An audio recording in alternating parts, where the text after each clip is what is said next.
यह कहानी है एक राजा की, जिसका नाम था महाराज विक्रम सिंह।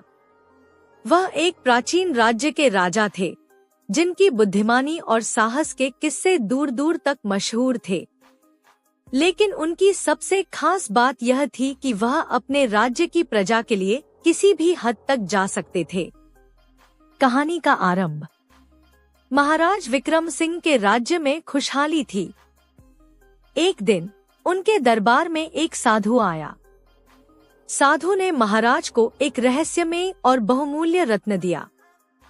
साधु ने कहा, यह रत्न आपके राज्य की रक्षा करेगा, लेकिन इसे हमेशा एक गुप्त स्थान पर रखना होगा। अगर यह रत्न दुश्मनों के हाथ लग गया तो आपके राज्य का विनाश तय है।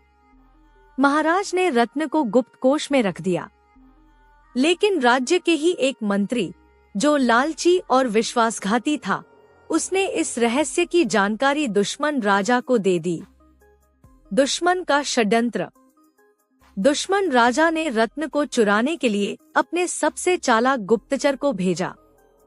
उसने रात के समय महल में प्रवेश किया और रत्न चुराने की कोशिश की। लेकिन महाराज विक्रम सिंह को इस षड्यंत्र की भनक लग चुकी थी। उन्होंने महल में कई जाल और पहरेदारों को तैनात कर रखा था। रत्न चुराने की कोशिश में गुप्तचर पकड़ा गया और उसने सब सच उगल दिया। जब महाराज को पता चला कि उनके राज्य का मंत्री भी इसमें शामिल था, तो उन्होंने तुरंत उसे दंडित किया। अंतिम परीक्षा। लेकिन कहानी यहीं खत्म नहीं हुई।